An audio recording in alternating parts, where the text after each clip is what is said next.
You know, if you were to be robbed in the street, you'd report that to the police. If your house was burgled, you'd report it to the police.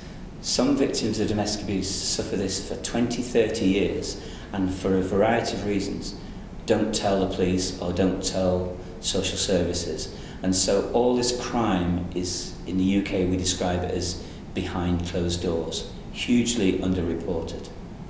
They're frightened that if they disclose the abuse, they may lose their children, they may lose their financial livelihood.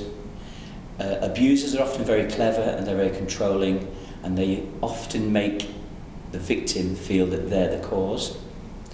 And some victims simply don't know what to do, where to go, or even that what they're suffering is abuse. There's a myth that domestic abuse tends to affect people who are poor, from poor backgrounds more than anyone else. I can tell you, it cuts across all social strata. But one common denominator is they're often isolated by their partner. Their partner removes them away from their friends, and they lose their social networks, so they become even more dependent on their partner. And it is quite controlling, and often the victim is very isolated. There are more methods now to anticipate and recognise abuse. And one of the key things introduced in the UK is that no one agency can deal with this on their own. So the police, health, education, social services, they now by law have to share information about individuals, and that means that these cases get identified a lot quicker. I can only speak from my force. My force was Thames Valley Police. It's about 4,000 or 5,000 officers, and because we had instances where officers seemed to get it wrong. The chief constable at the time, and she was very, very good, said every officer, regardless of what role they do, will have training about domestic abuse. And we all had to take this training, and then the specialists have a much, much higher level of training.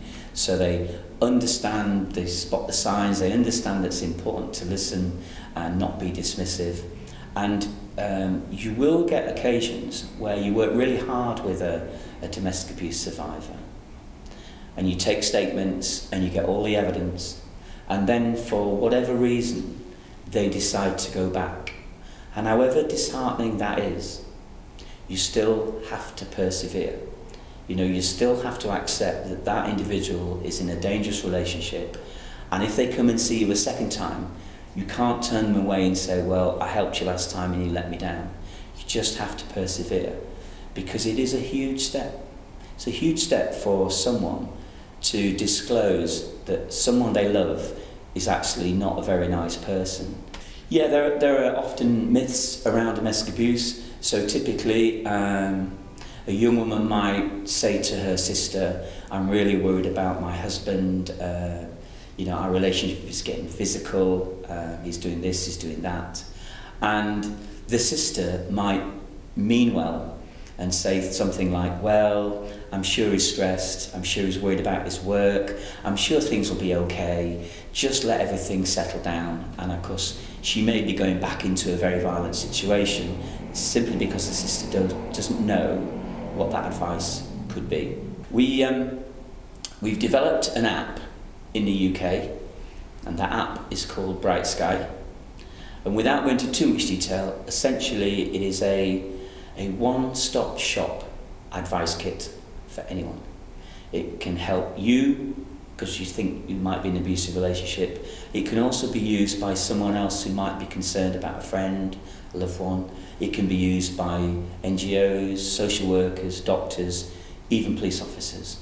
And the reason I'm here is I'm helping the Vodafone Foundation in Romania localise that app to make it available for people in Romania. The problem has always been getting people who are suffering abuse, who've not told anyone, to take that first brave step. And one of the ways you can do that is empower them by giving them information.